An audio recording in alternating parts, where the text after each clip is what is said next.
प्रस्तुत करने जा रहा है श्री कृष्ण जन्माष्टमी महामहोत्सव। भगवान श्री कृष्ण भगवद गीता में कहते हैं, चतुर्वर्ण मया सृष्टम गुण कर्म विभाग से, अर्थात जो पुरातन वैदिक संस्कृति है उसकी स्थापना मेरे द्वारा की जाती है। वैदिक संस्कृति अर्थात भगवान का जो पवित्र संदेश है और देश काल परिस्थिति के अनुसार सभी जीवों के लिए जीवन की दिनचर्या, उसका गुण धर्म, जैसे पतिव्रता धर्म, ब्राह्मण का गुण धर्म, उसके अनुसार कर्तव्य, क्षत्रिय का गुण धर्म, उसके अनुसार कर्तव्य इत्यादि और उसके अनुसार जीवन।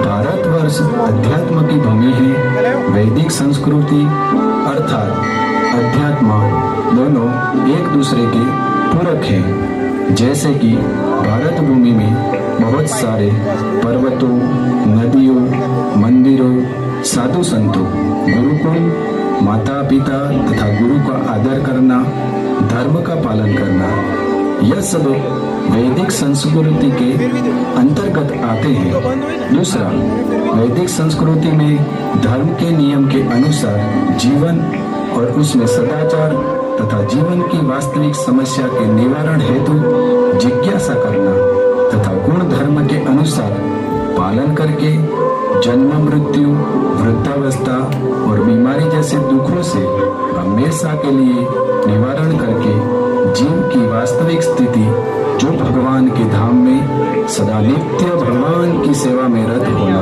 और अपनी आनंदमय स्थिति प्राप्त करना। लेकिन आज कलयुग के दुष्प्रभाव के कारण यह सब संस्कृति के बीच लुप्त होते जा रहे हैं। कई सारे ढोंगी गुरु और नेताओं, नास्तिकों द्वारा भ्रम फैलाया जाता है कि यह जो धर्म है वह मनोकल्पना या एक दंत कथा है। भगवान के वास्तविक अवतार को मिथ्या और सामान्य मनुष्य के स्तर पर मानना या भगवान कृष्ण, भगवान राम के अस्तित्व को नकारना, फिर यही लोग धर्म का दुरुपयोग करके अपनी इंद्र तृप्ति में लगे रहते हैं। और उसका प्रमाण यह है कि आज भी लोग मन से बहुत दुखी है। परिवार में एकता नहीं है, समाज में एकता नहीं है और समाज में बहुत सारी बीमारियां फैली हुई है। और यही लोग इतने आलसी और स्वार्थी हैं कि अपने स्वार्थ के लिए दूसरों का शोषण करने में तनिक भी डरते नहीं है। फिर भी वैदिक संस्कृति की जड़ें इतनी मजबूत हैं कि भारतवर्ष में अर्थात भारत में कई सारे मुगलों ने आक्रमण किया और हजारों साल तक शासन किया और लोगों के मन में धर्म के प्रति नफरत फैलाने का प्रयास किया तथा सनातन धर्म से तथाकथित धर्म में परिवर्तन करने का बहुत प्रयास किया। लोगों के हृदय में जो कृष्ण भक्ति का बीज है उसको नहीं निकाल पाए और आज भी कई लोग हैं जो धर्म का पालन कर रहे हैं और अपना जीवन परिवर्तित कर रहे हैं। उसका बहुत बड़ा उदाहरण है अंतर्राष्ट्रीय कृष्ण भवनामृत संघ यानी इस्कॉन। इस्कॉन के भक्त पूरी दुनिया में सनातन धर्म का पालन और प्रचार कर रहे हैं, अपना जीवन भी परिवर्तित कर रहे हैं और श्रीमद् भगवद गीता का पूरे विश्व में प्रचार करके लोगों का जीवन परिवर्तित करके भगवान की सेवा में लगा रहे हैं। उसका वर्तमान प्रमाण यह है कि इस्कॉन के कई विदेशी भक्त हैं जो आज भी सुबह 4 बजे उठ जाते हैं और मंगल आरती में आते हैं और वह लोग पूरा दिन भगवद गीता का प्रचार, भगवान को भोग अर्पण करना, विदेशी पहरवेश न पहनकर भारतीय संस्कृति के अनुसार पहरवेश पहनना अर्थात पुरुष के लिए धोती कुर्ता और स्त्रियों के लिए साड़ी पहनना, यह सब अपनी इच्छा से पहनकर अपना जीवन परिवर्तित कर रहे हैं। तो यह वैदिक संस्कृति का मूल आधार है श्रीमद् भगवद गीता और श्रीमद् भागवतम, जिसको श्री सुखदेव गोस्वामी ने अमल पुराण कहा है, जो भगवान श्री कृष्ण की वाणी है और भगवान श्री कृष्ण से अभिन्न है। जिसका अनुमोदन कई सारे ऋषि मुनि और संतों ने किया है और उसमें डूबकर अपना जीवन सफल बनाया है। जैसे नारद मुनि, सुखदेव गोस्वामी, व्यासदेव, परीक्षित महाराज, यमुनाचार्य, रामानुजाचार्य, माधवाचार्य, श्री भक्ति विनोद ठाकुर जी महाराज, श्री भक्ति सिद्धांत सरस्वती महाराज और अभी कुछ समय पहले वर्तमान में इस्कॉन के संस्थापक आचार्य श्रील प्रभुपाद ने भगवान की इन लीलाओं में पूर्ण विश्वास करके अपने जीवन में आचरण करके तथा उसके अनुसार प्रचार करके कई बद्ध जीवात्माओं का उद्धार किया है। तो उनमें से समय के अभाव के कारण कुछ भगवान श्री कृष्ण की लीलाओं को हम आपके सामने प्रस्तुत करने जा रहे हैं, जो आपके जीवन में मार्गदर्शन रूप बनेंगी और उसमें से आपको एक अच्छा संदेश मिलेगा, जो संदेश भगवान के प्रति आपका प्रेम बढ़ाएगा। तो आप सभी प्रेमी भक्तों से नम्र निवेदन है कि कृपया श्रद्धा तथा पूर्ण विश्वास से उसका आस्वादन करें और अपने परिवार के सदस्यों को उसका वर्णन करें, ताकि वैदिक संस्कृति का प्रचार पूरे विश्व में हो सके और सभी जीवों का कल्याण हो सके। हरे कृष्ण। अब आगे देखिए।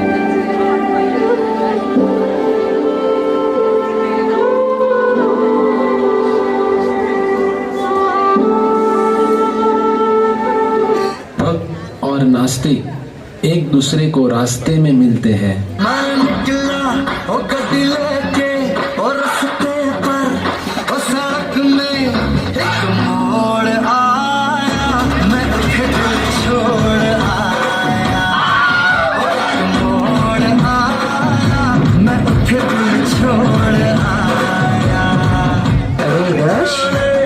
कृष्ण। अमृतसर हो कब जाने लाहौर आ। अरे जगन्नाथ, तू कैसा है बोल? हाँ, भगवान की कृपा से सब ठीक है। अच्छा अच्छा, और ये सब क्या है? ये धोती, ये कुर्ता, ये टीका, ये पोटली और ये चोटी, आज के जमाने में तूने यह पहना है? तू पागल तो नहीं हो गया है ना? मुझे देख, मेरे फ्रेंड के बर्थडे पार्टी में से आ रहा हूँ, देख मैंने क्या पहना है। आजकल यह सब पहना जाता है। खैर छोड़, तू मुझे ये बता, ऐसा साधु बाबा बनके तू जा कहाँ रहा है? ओह, तुझे नहीं पता कि आज क्या है? क्या है? क्या है? आज वैलेंटाइंस डे है, फ्रेंडशिप डे है, किस डे है, रोज डे है, हग डे है, या फिर आज 31 है? पर इस सब में ऐसा साधुसन बनने की क्या जरूरत है? हे कृष्ण, आज कोई भी डे नहीं है, आज जन्माष्टमी है। जन्माष्टमी। जन्माष्टमी? हाँ, जन्माष्टमी। आज के पावन दिन पर आज से 5000 वर्ष पूर्व इस भौतिक जगत में भगवत गीता का उपदेश देने के लिए परम पुरुषोत्तम भगवान श्री कृष्ण अवतरित हुए थे। इसलिए आज इस्कॉन मंदिर में महामहोत्सव है। तुम्हें ये बात पता नहीं है? बल्कि मैं तो तुम्हें कहता हूँ कि तुम भी भगवान की प्रसन्नता के लिए इस उत्सव में भाग लो। कौन? मैं? वो भी मंदिर? ना ना ना ना, तू पागल तो नहीं हो गया है ना? मैं थोड़ी मंदिर जा सकता हूँ। अगर तुझे गदर 2 देखने चलना है तो बोल। मैंने 2 टिकट करवाई थी, एक मेरी और एक मेरी दोस्त के लिए, पर वो किसी और के साथ जाने वाली है। खैर कोई बात नहीं, तू भी तो मेरा दोस्त ही है ना, तू चल मेरे साथ। गदर 2? वो क्या होता है? किसी पुस्तक का नाम है? क्या पुस्तक? नहीं नहीं, गदर 2 एक फेमस मूवी है जो अभी बहुत चल रही है। मैं वही देखने जाने की बात कर रहा हूँ। और बात रही मंदिर की, तो मैं तुम्हें बता देता हूँ, मुझे मंदिर और भगवान दोनों से सख्त नफरत है। नफरत? भला तुम्हें भगवान से नफरत क्यों है? तुम इतने बड़े भगवान के भक्त हो, तो तुम्हें इतना भी नहीं पता कि आज समाज में क्या बातें हो रही है? क्या बातें हो रही है? आज समाज में बातें हो रही है कि मुझे राम जैसा पति नहीं, मुझे रावण जैसा भाई चाहिए, जिसने अपनी बहन के लिए स्वयं भगवान से युद्ध किया। हाँ हाँ, वह तो इतना महान भाई था, इतना महान भाई था कि अपने स्वार्थ के कारण अपनी बहन शूर्पणखा के पति को मार दिया और अपनी बहन को विधवा बना दी।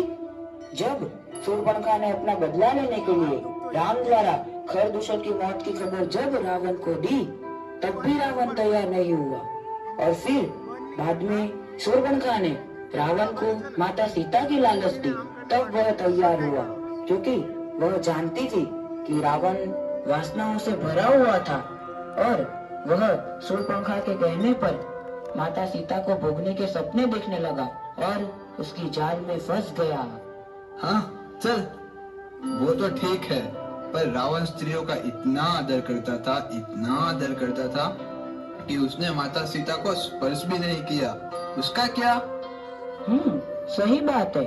वह स्त्रियों का इतना सम्मान करता था, इतना सम्मान करता था कि उसे जो स्त्री पसंद आती उस स्त्री का बलात्कार कर देता था। उसने अनेकों स्त्रियों द्वारा वरदानों के रूप में शाप प्राप्त किए थे। उसने नागराज की पत्नी का भी बलात्कार किया था और पुंजस्तरा नाम की अप्सरा का भी बलात्कार किया था और उसने अपनी बहू रंभा का भी बलात्कार किया था, जिसके बदले में नलकुंवर के प्रास से उसने श्राप प्राप्त किया और उसने वेदवती से भी श्राप लिया और वे बाद में छाया सीता बनके रावण की मृत्यु का कारण बनी। और वह इतना अच्छा असुर था, इतना अच्छा असुर था कि उसने अपनी पुत्रवधू का बलात्कार किया और शाप प्राप्त किया और ऐसी हजारों स्त्रियों का बलात्कार किया, जिसका वर्णन खुद रावण की पत्नी मंदोदरी करती है। और ऐसा है तो ये तो सच ही है कि रावण जैसा शिव भक्त आज तक कोई हुआ नहीं है और होगा भी नहीं। भक्ति करने से तो विनम्रता आती है, घमंड नहीं। एक भक्त दूसरे भक्त को हमेशा आदर करते हैं, नहीं कि उसे पीछे खींचते हैं या उसे मारते हैं। उदाहरण बताता हूँ, जिन नंदीश्वर ने भगवान शिव का वाहन बनकर उनकी सेवा की थी, उन नंदीश्वर का रावण ने अपमान किया था। और जो वासुकी नाग शिव जी के गले में रहते हैं, उन वासुकी नाग का भी रावण ने अपमान किया था और स्वयं तक्षक की पत्नी का तो उसने बलात्कार ही कर दिया था। और जो स्वयं शिव जी अपने अंश द्वारा हनुमान बनके भगवान राम की सेवा करने आते हैं, उनका रावण ने बार बार अपमान किया था। और जो भगवान राम शिव जी के प्राण धन थे, उनकी पत्नी माता सीता का तो उसने अपहरण ही कर दिया था और माता पार्वती को तो उसने भोग के लिए मांग लिया था। सच्चाई में वह कभी शिव भक्त था ही नहीं, बल्कि शिव भक्त था। अगर जो रावण शिव भक्त था तो शिव जी ने जब नरकासुर का वध होने से उसको बचाया था, मार्कंडेय ऋषि का वध होने से उनको बचाया था, तो रावण को क्यों नहीं बचाया? और जब रावण से परेशान होकर देवता शिव जी के पास गए थे, तो शिव जी ने ऐसा क्यों कहा कि रावण को मारने की व्यवस्था हो गई है? और क्यों जब भगवान राम ने रावण का वध किया तो स्वयं शिव जी ने आकर भगवान राम को बधाई दी? हाँ चल, ये सब मैं मान भी लेता हूँ कि रावण इतना खराब है, तो लोग उसे इतना पसंद क्यों करते हैं? कुछ नास्तिक लोग द्वारा ऐसा माहौल करने में आता है, जो नकली साधुओं का वेश धारण करते हैं और शास्त्रों का प्रचार करते हैं। भोली प्रजा उलझ जाती है, क्योंकि भारत में कोई भी साधुओं को सम्मान से देखने में और आदर देने में आता है, और उसकी ऐसी नास्तिकों द्वारा लोगों में गैर धारणा उत्पन्न करने में आती है कि आज लोगों को अर्जुन से ज्यादा कर्ण पसंद है। आज हम व्हाट्सएप यूनिवर्सिटी में और सोशल मीडिया में देखते हैं कि ये कर्ण दानवीर, अंगवीर और महादानी था। रामायण की वास्तविक कथा से ज्यादा सबको जेठालाल पसंद है। शिव जी की जगह सबको अलाउद्दीन खिलजी पसंद है। तो मेरे मित्र, नहीं रावण स्त्रियों के प्रति आदरणीय है, नहीं रावण अच्छा भाई है, और नहीं रावण शिव भक्त है, तो रावण किस जगह से महान है? हाँ, अब मुझे पता चला कि रावण कितना महान था। चल, ये रही फिल्म की टिकट। अब हम इस्कॉन मंदिर चलते हैं। वैसे वहाँ आज होगा क्या? आज इस्कॉन मंदिर में आरती होगी, प्रवचन होगा, कीर्तन होगा, प्रसाद होगा और सबसे मुख्य ड्रामा होगा। क्या ड्रामा भी होगा? तो चल चल जल्दी चल। अरे हम यहाँ से चलेंगे तो ही तो ड्रामा शुरू होगा ना।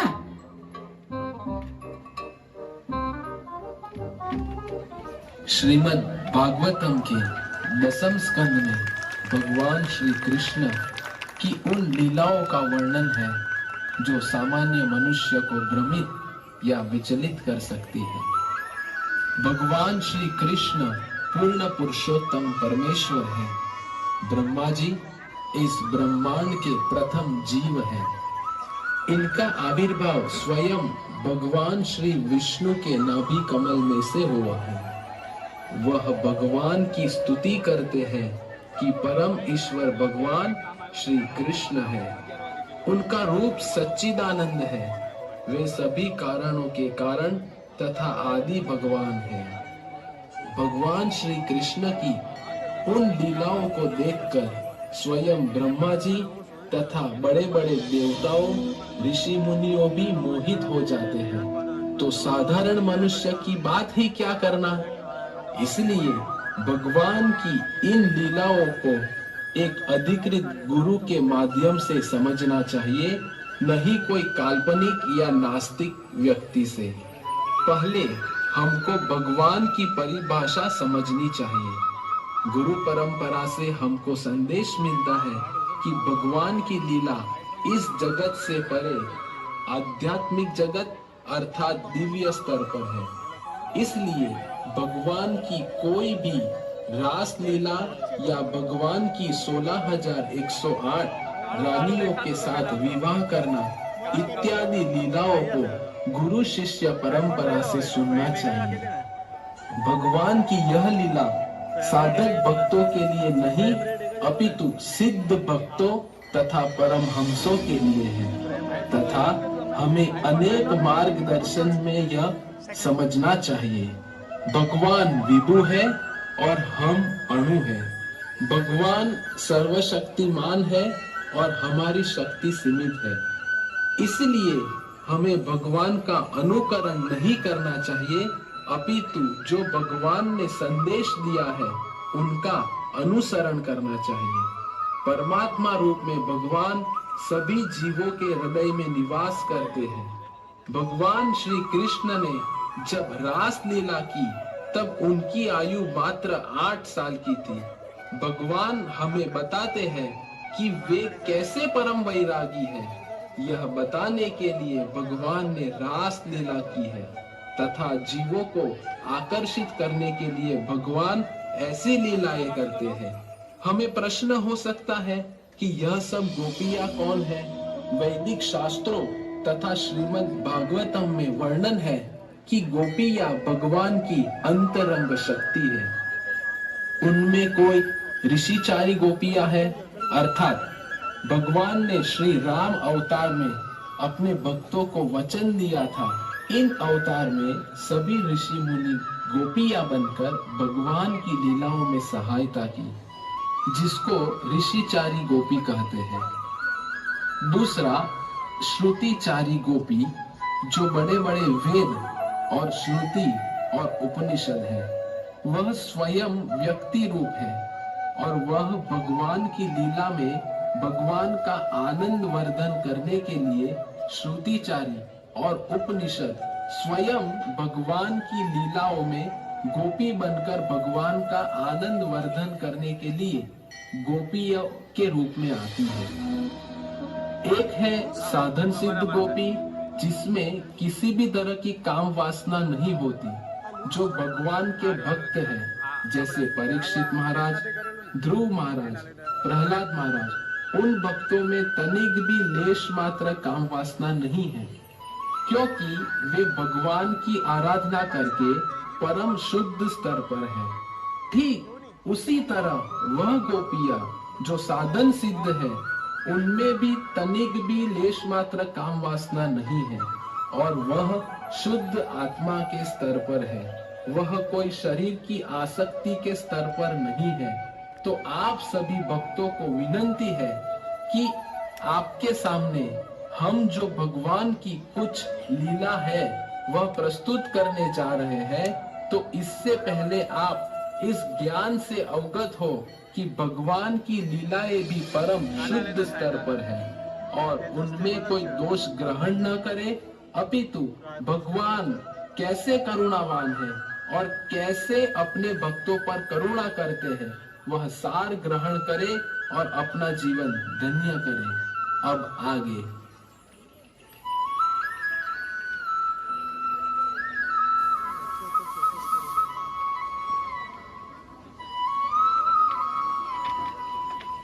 अभी हम भगवान श्री कृष्ण की मथुरा लीलाओं को आपके समक्ष प्रस्तुत कर रहे हैं, जिनमें भगवान श्री कृष्ण वृंदावन से मथुरा की ओर प्रस्थान कर रहे हैं।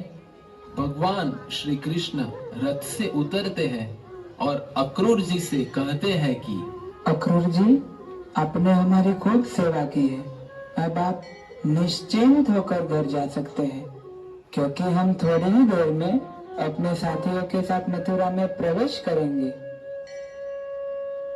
प्रिय भगवान, मैं आपको छोड़कर मथुरा से कैसे जा सकता हूँ? मैं तो आपका नित्य दास हूँ। कृपया इस प्रकार से मेरा त्याग मत कीजिए। कृपा करके आप अपने ग्वाल बाल सखाओं के साथ मेरे घर आइए। आपके चरण की रज मात्र से ही मेरा घर पवित्र हो जाएगा।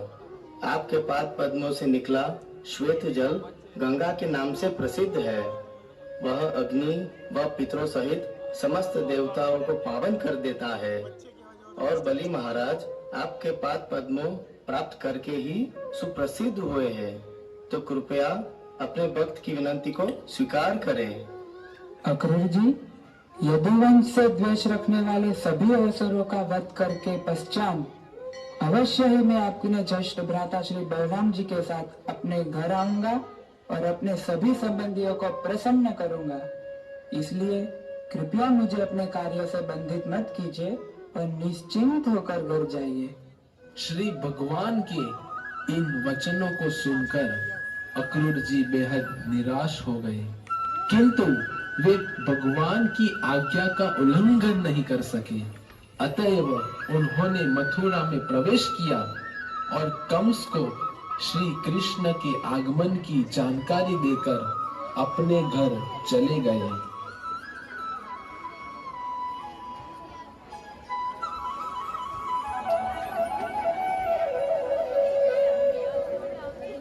अक्रूर जी के प्रस्थान के पश्चात श्री कृष्ण, बलराम जी तथा ग्वाल बालों ने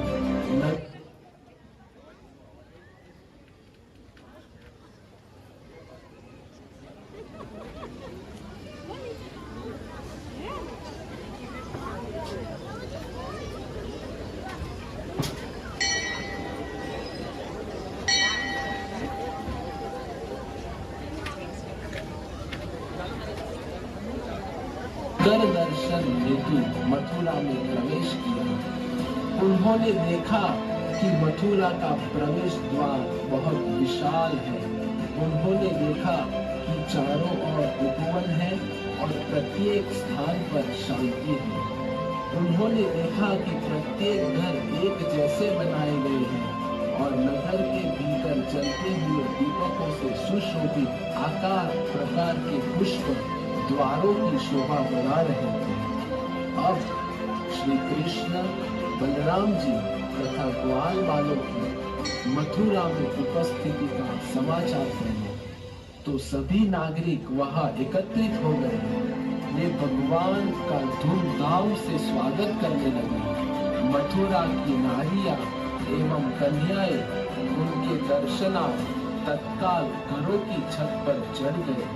वे अत्यंत अधीरता से श्री कृष्ण तथा बलराम जी के आगमन की प्रतीक्षा कर रही थी।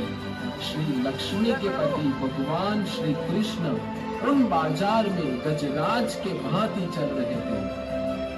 इस प्रकार श्री कृष्ण और बलराम जी आगे बढ़ते हैं, वह धोबी को देखते हैं और उनके पास जाते हैं। तो ये सज्जन, क्या आप मुझे ये उत्तम वस्त्र देंगे? मैं आपको वचन देता हूँ कि आप मुझे यह सर्वश्रेष्ठ रंगीन वस्त्र देंगे तो आप अत्यंत सुखी हो जाएंगे और आपको समस्त सुख सौभाग्य की प्राप्ति होगी। मूर्ख, मैं राजा कंस का सेवक हूँ, कंस का।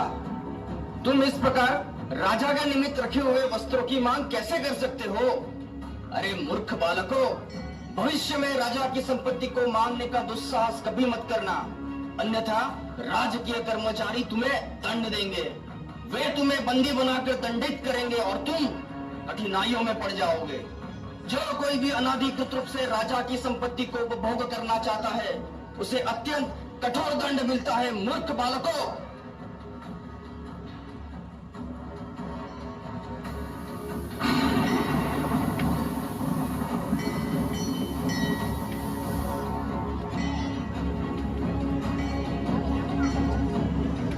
इस प्रकार यह सुनकर देवकी नंदन श्री कृष्ण धोबी पर अत्यंत कुपित हो गए और अपने हाथ से प्रहार करके उसका सिर धड़ से अलग कर दिया। इस प्रकार धोबी के पास त्रिलोक के स्वामी ने मात्र वस्त्र मांगे।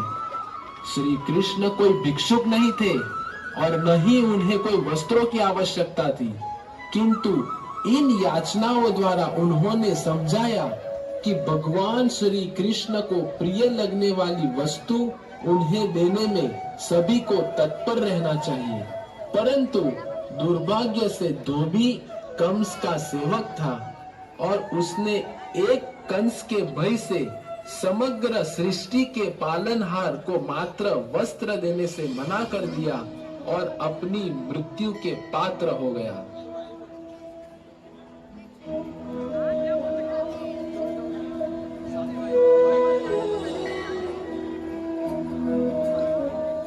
इस भयानक घटना के बाद भगवान श्री कृष्ण और बलराम जी अपने मुख्य पथ पर आगे बढ़ने लगे और उन्हें वहां एक दर्जी मिला।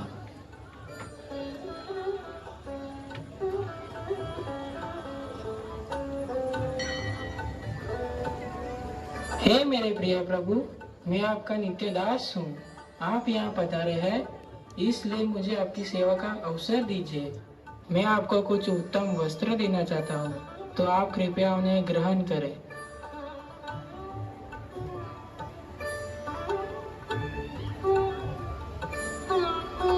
इस प्रकार वस्त्रों को धारण करके श्री कृष्ण कहते हैं, प्रिय सज्जन, मैं आपकी सेवा से अत्यंत प्रसन्न हूँ। इसी कारण मैं आपको वरदान देता हूँ कि इस देह का त्याग करने के बाद आपकी सारूप्य मुक्ति होगी।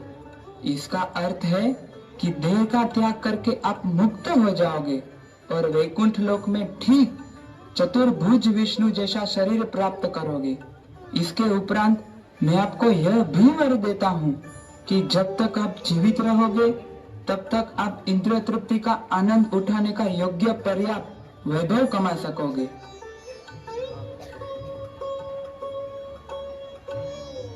इस घटना से श्री कृष्ण ने यह प्रमाणित कर दिया कि कृष्ण भावना भावित भक्त इंद्रिय भोगों या भौतिक सुखों से वंचित नहीं रहते हैं। उन्हें इन सब के लिए भी पर्याप्त अवसर मिलेगा, किंतु इस जीवन का अंत होने पर उन्हें वैकुंठ लोक अथवा गोलोक वृंदावन में प्रवेश करने की अनुमति मिलेगी।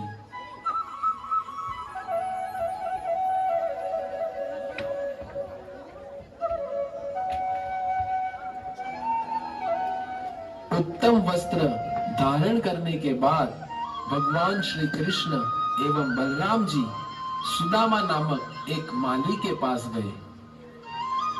जैसे ही भगवान श्री कृष्ण तथा बलराम जी माली के घर के निकट पहुंचे, वैसे ही उसने अपने घर से बाहर आकर उनके चरणों में गिरकर दंडवत प्रणाम किया।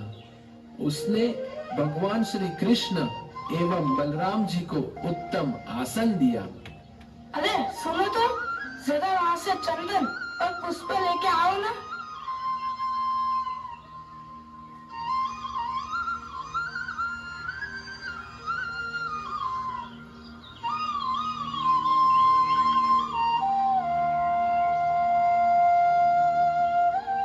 प्रिय भगवान, मेरे गृह में आपके पदार्पण से मेरे पितर और मेरे सभी गुरुजन अत्यंत प्रसन्न हुए हैं और तर गए हैं। हे प्रभु, इस भौतिक सृष्टि के सभी कारणों के आप परम कारण हैं।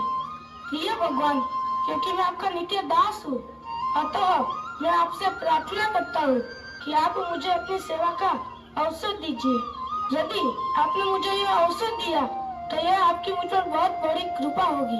सुदामा माली भगवान श्री कृष्ण और बलराम जी को अपने घर में आया देखकर अपने मन में अत्यंत खुशहाल था। अतः अपनी मनोकामना पूर्ण करने के लिए उसने भांति भांति के पुष्पों से बनाई हुई मालाएं बलराम जी तथा भगवान श्री कृष्ण को अर्पित की। मैं आपकी सेवा से अत्यंत प्रसन्न हूँ। मैं आपसे अनुरोध करता हूँ कि आप मुझसे कोई वर मांगे। प्रिय भगवान, मैं अनंत काल तक आपके नित्य सेवक बना रहूं, जिसमें इस सेवा से मैं मेरे जैसे सभी जीवों का कल्याण कर सकूं। यही एक वरदान समझकर मुझ पर अपनी कृपा बरसाइए। तथास्तु। इस बात से स्पष्ट होता है कि कृष्ण भावनामृत में भगवान के भक्त को भक्ति में केवल अपनी प्रगति से संतुष्ट नहीं होना चाहिए, अपितु उसे दूसरों के कल्याण के लिए कार्य करने के लिए भी इच्छुक रहना चाहिए। वृंदावन के षड गोस्वामियों ने इसी उदाहरण का अनुसरण किया था। अतएव उनकी स्तुति में भी कहा गया है कि लोकानाम हितकारिणो वैष्णव अथवा भगवान के भक्त स्वार्थी नहीं होते हैं। माली से प्रसन्न होकर भगवान श्री कृष्ण ने न केवल इसे इच्छित वरदान दिया, अपितु उससे कहीं अधिक उसे समस्त सांसारिक ऐश्वर्य, परिवार की संपन्नता, दीर्घ जीवन तथा और भी भौतिक संसार में जो कुछ प्राप्त करने की उसके हृदय में अभिलाषा थी, वह सब उसे प्रदान किया।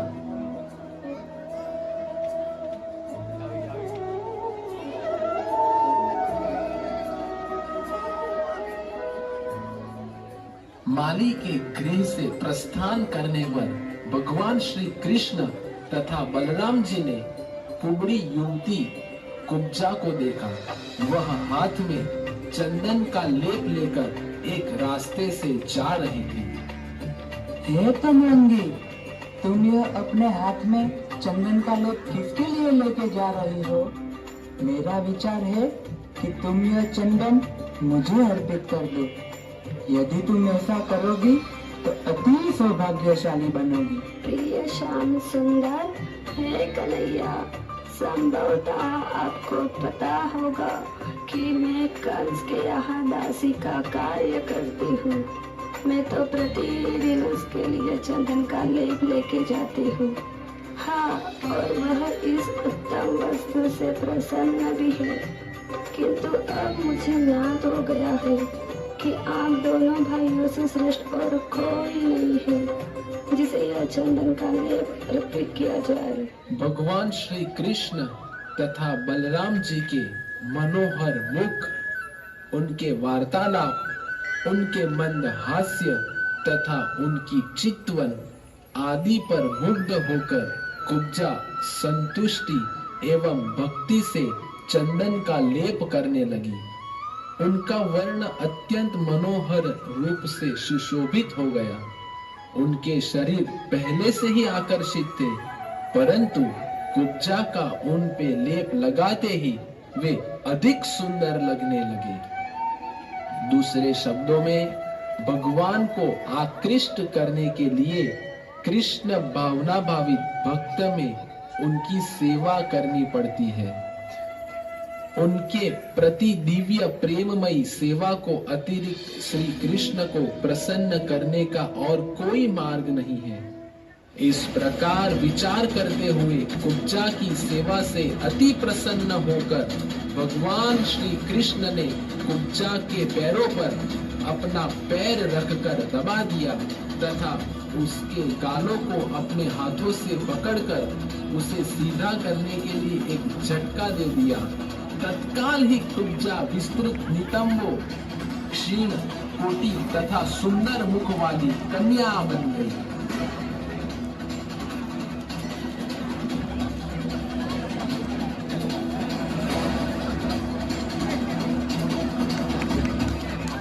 हे भगवान, ये कैसा चमत्कार है। आप तो बहुत ही कृपालु है। आपके जैसा कृपालु और कोई नहीं है। कुब्जा इस प्रकार भगवान श्री कृष्ण का आभार मानने लगी। वह अनेक सौंदर्य से आकर्षित भी हो गई।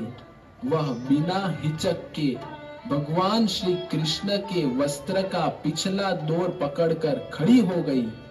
उसने भाव भागीमा पूर्ण मुस्कान की और स्वीकार किया कि वह काम वासना से पीड़ित है। उसने कहा कि हे मेरे प्रिया, हे वीर, मैं इस प्रकार आपको नहीं छोड़ सकती। आपको मेरे घर चलना पड़ेगा। मैं आपके सौंदर्य के प्रति अति आकर्षित हूँ। आप पुरुषों में सर्वश्रेष्ठ हैं। आप मुझ पर भी दयालु होइए। हे सुंदरी, मैं तुम्हारे नियंत्रण से अति प्रसन्न हूँ और यहाँ का अन्य कार्य समाप्त करके मैं अवश्य ही तुम्हारे घर आऊंगा। मेरे समान अविवाहित तथा घर से दूर युवकों के लिए तुम्हारे समान सुंदरी ही संतुष्टि का एकमात्र साधन है। निश्चय ही तुम्हारे जैसी उपयुक्त सखी हमें सब प्रकार की मानसिक आसक्तियों से मुक्त दिला सकती है। इस प्रकार मधुर वचनों से भगवान श्री कृष्ण ने कुब्जा को संतुष्ट कर दिया। इस प्रकार कुंवलपीड़ हाथी का वध, कंस का वध जैसी अनेक लीलाएं भगवान श्री कृष्ण ने कुब्जा का कल्याण करने के पश्चात की। भगवद गीता में कहा गया है कि भगवान श्री कृष्ण सदा अपने भक्तों को प्रसन्न करने का प्रयास करते हैं। यह सब लीला करने के बाद कुब्जा जब एक सुंदर नगर वाला बन गई, तब उनकी इच्छा थी कि भगवान श्री कृष्ण उनके घर पधारे। साधारणतया नगर बालाएं अपने ग्राहकों को प्रसन्न करने के लिए पुरुषों के उपभोग हेतु अपना शरीर अर्पित करती हैं, किंतु कुब्जा श्री कृष्ण के साथ अपनी इंद्रिय तृप्ति की वासना से वशीभूत थी। किंतु जब भगवान श्री कृष्ण ने कुब्जा के घर जाने की इच्छा की, तब निश्चय ही उन्हें इंद्रिय तृप्ति की कोई वासना नहीं थी। सहस्त्र लक्ष्मियां निरंतर भगवान श्री कृष्ण की सेवा करती है। इंद्रिय तृप्ति के लिए उन्हें एक नगर बाला के पास जाने की कोई आवश्यकता नहीं थी। भगवान श्री कृष्ण किसी को भी अपनी दिव्य दया से वंचित नहीं रखते हैं। अतएव कुब्जा पे अपनी अहेतु की कृपा दर्शाने हेतु भगवान उसके घर पधारे। अब आगे देखिए।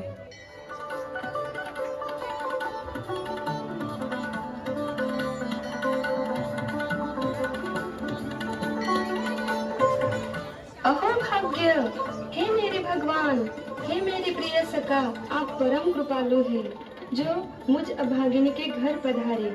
कृपया आसन ग्रहण कीजिए। हे उद्धव जी, कृपा करके आप भी आसन ग्रहण करें।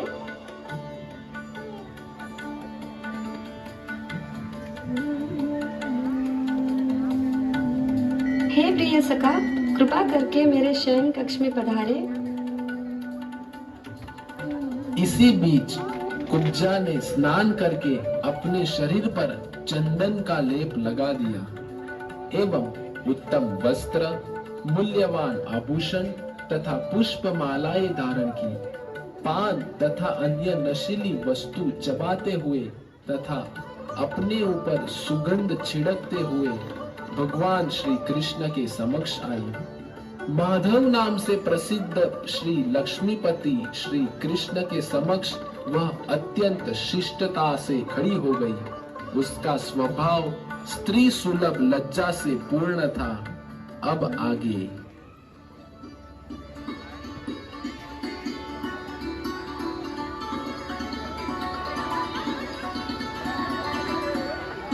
प्रिय सखा, कृपया कुछ दिन मेरे साथ रहिए।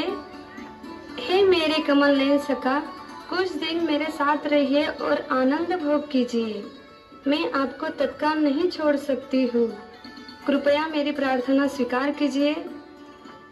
जब भगवान श्री कृष्ण ने देखा कि कुब्जा उनके निकट आने में असमंजस कर रही है, तो तत्काल उन्होंने चूड़ियों से सुशोभित उसका हाथ पकड़ लिया। अत्यंत स्नेहपूर्वक उसे अपने पास खींचकर उन्होंने उसे अपने समीप बिठा लिया। भगवान श्री कृष्ण को पहले चंदन अर्पित करने मात्र से कुब्जा को अपने सभी पापों के फल से मुक्ति मिल गई थी और वह श्री कृष्ण के संग का आनंद लेने के लिए योग्य बन गई थी। तदंतर श्री कृष्ण ने कुब्जा के कहने पर अपने चरण कुब्जा के स्तनों पर रखे। भगवान श्री कृष्ण के पद कमलों की सुगंध सूंघकर उसे तत्काल सभी वासनाओं से मुक्ति मिल गई।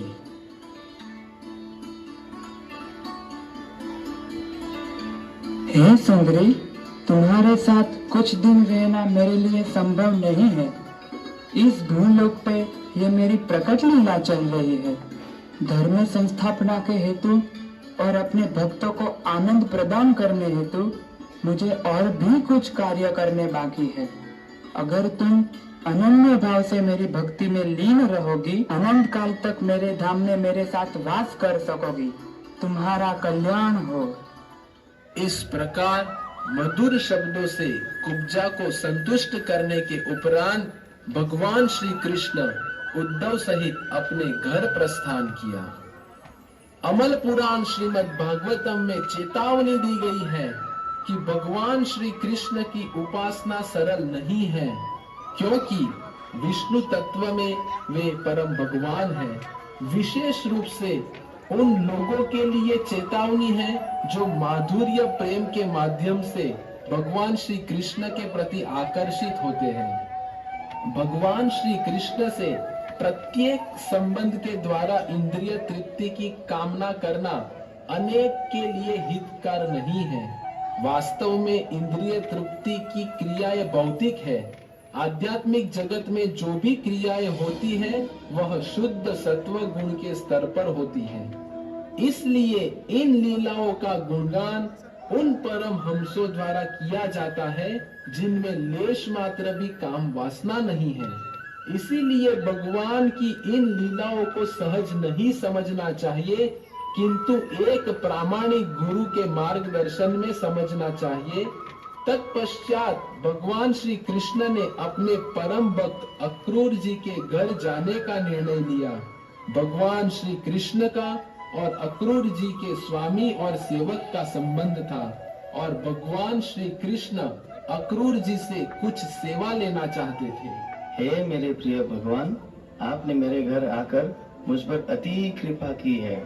कृपया अंदर आइए और आसन ग्रहण कीजिए तथा आपकी सेवा करने का अवसर प्रदान कीजिए।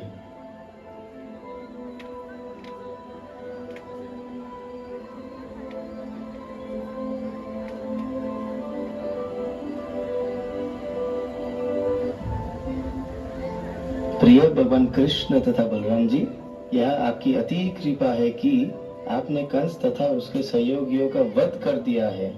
यदुवंश के समस्त परिवार को आपने महान संकट से उबार लिया है। यदुवंश की रक्षा करने के आपके इस कार्य को यदुवंशी सदैव स्मरण करेंगे। प्रिय भगवान श्री कृष्ण तथा बलराम जी, आप दोनों ही मूल पुरुष हो जिससे सभी वस्तुओं की उत्पत्ति होती है। आप सभी कारणों के मूल कारण हो। आपकी शक्ति अचिंत्य है और आप सर्वव्यापी भी हो। आपके अतिरिक्त और कोई स्थूल और सूक्ष्म कार्यों का कारण नहीं है। वेदों के अध्ययन से प्रतीत होने वाले परब्रह्म आप ही हो। अपनी ही अचिंत्य शक्ति द्वारा आप हम सब के सम्मुख दृष्टिगोचर होते हो। आप अपनी ही शक्तियों से इस सृष्टि की रचना करते हो और आप स्वयं इसमें प्रवेश कर जाते हो। जिस प्रकार पंचभूत यानी पृथ्वी, जल, अग्नि, वायु तथा आकाश विभिन्न प्रकार के शरीरों द्वारा व्यक्त सभी पदार्थों में वितरित रहते हैं, उसी प्रकार अपनी ही शक्ति से निर्मित अनेक प्रकार के शरीरों में आप अकेले ही प्रवेश कर जाते हो। प्रिय भगवान, आपकी उपस्थिति से आज मेरा घर पावन हो गया है।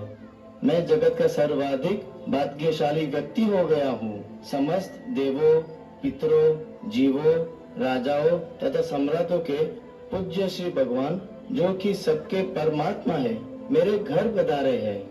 वस्तुतः तीनों लोकों में ऐसा कौन है जो आपके पाद पद्मों की शरण में आकर आपके प्रति समर्पण नहीं करेगा? यह जानते हुए भी कि अपने भक्तों के प्रति आपके समान स्नेहमय और कोई नहीं हो सकता है। कौन ऐसा मूर्ख होगा जो आपका भक्त बनना स्वीकार नहीं करेगा?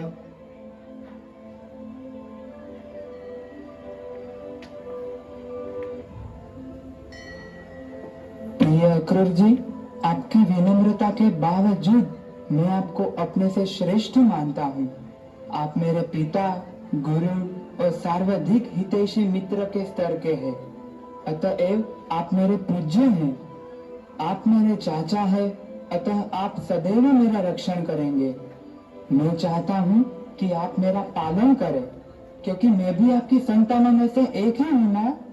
इस वात्सल्य संबंध के अतिरिक्त भी आप सदैव पूज्य हैं। सौभाग्य की कामना करने वाले व्यक्तियों को आप जैसे महानुभाव की सादर वंदना करनी चाहिए। आप देवताओं से भी बढ़कर है। लोगों को जब किसी इंद्रिय तृप्ति की आवश्यकता होती है, तब वे देवताओं की उपासना करते हैं। देवताओं अपने भक्तों को अपनी उपासना करने के पश्चात ही वर देते हैं, किंतु अक्रूर जी जैसे भक्त लोगों का चरम कल्याण करने के लिए सदैव तत्पर रहते हैं। एक संत या भक्त किसी का भी कल्याण करने के लिए मुक्त होता है, जबकि देवता लोग अपनी पूजा किए जाने के उपरांत ही वर दे सकते हैं। किसी देवता विशेष की उपासना करने पर इच्छा तृप्ति में बहुत अधिक समय लगता है, किंतु प्रिय अक्रूर जी, आपके समान संत भक्तों की सभी इच्छाओं की पूर्ति तत्काल कर सकते हैं। प्रिय अक्रूर जी, आप सदैव हमारे लिए मित्र तथा शुभ चिंतक है। आप सदैव हमारे कल्याण के लिए तत्पर रहते हैं, इसलिए आप जैसे भक्त हमेशा मेरे हृदय में निवास करते हैं और आप जैसे भक्तों का मैं हमेशा ऋणी हूँ, क्योंकि आप जैसे भक्त मेरी इच्छा को समझकर इस जगत में आते हैं और बद्ध जीवों का उद्धार करने हेतु इस भौतिक जगत में मुझे प्रसन्न करने के लिए कई सारे कष्टों को सहन करके सभी जीवों तक मेरे संदेश का प्रचार करते हैं। केवल और केवल मेरी प्रसन्नता के लिए और ऐसे शरणागत भक्तों के रक्षण हेतु मेरा अटूट वचन है कि मेरे भक्तों का मैं कभी विनाश नहीं होने देता और उनके रक्षण हेतु मैं हर समय तत्पर हूँ। और इसलिए इस भौतिक जगत के सभी जीवों के लिए मेरा अंतिम संदेश है कि सभी कपट धर्म का त्याग करके मेरे भक्तों के माध्यम से मेरे शरण ग्रहण करे और उन भक्तों का अनुसरण करे जो निस्वार्थ भाव से मेरी सेवा में अपना जीवन लगाए हैं, और उन भक्तों का अनुसरण करके मेरे धाम में मेरे पास निवास करे और हमेशा के लिए आनंद में स्थिति प्राप्त करे। इसलिए हे अक्रूर जी, अब मैं आपसे विनती करता हूँ कि कृपया हमें जाने की अनुमति दे। इसलिए सदा आपका कल्याण हो।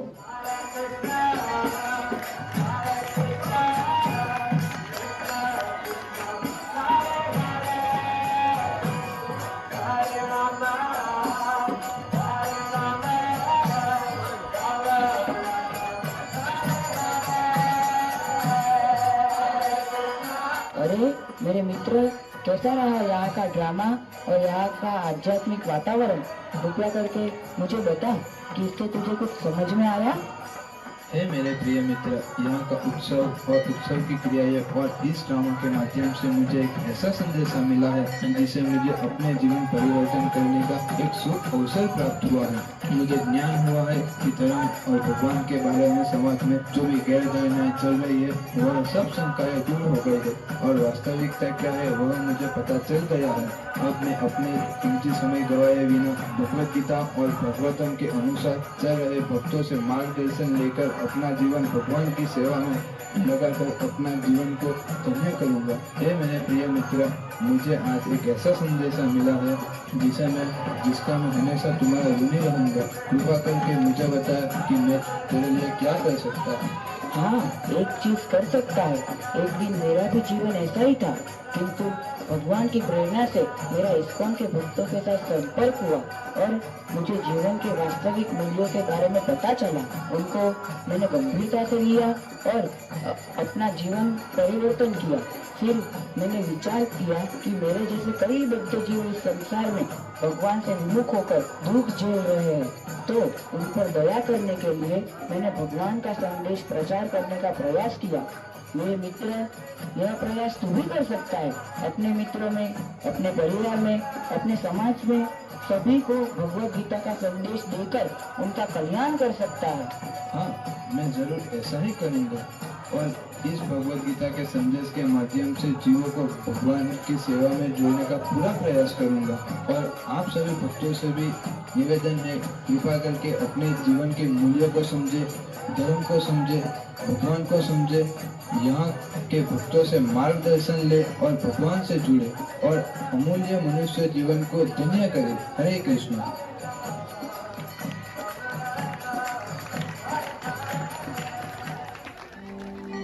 हरे कृष्ण। आप सभी भाविक भक्तों का धन्यवाद। आपके सामने हमने भगवान की उन लीलाओं को ड्रामा के रूप में प्रस्तुत करने का प्रयत्न किया जिन लीलाओं के बारे में समाज में भ्रांत धारणा चल रही है। तो उन भ्रांत धारणाओं को हमने ड्रामा के द्वारा दूर करने का प्रयत्न किया। आशा रखते हैं कि इस छोटे से प्रयास से आप संतुष्ट होंगे।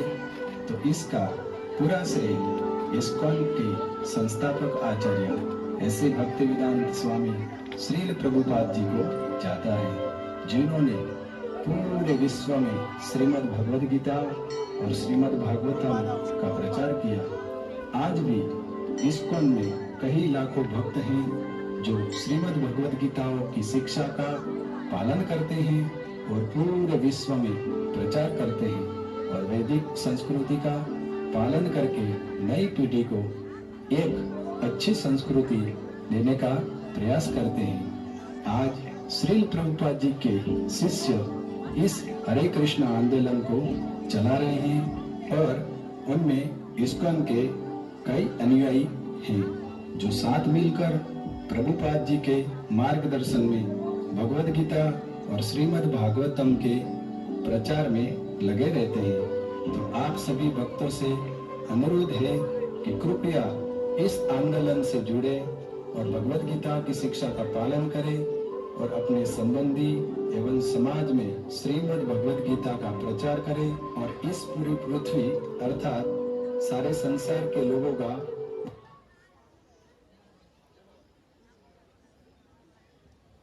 हरे कृष्णा।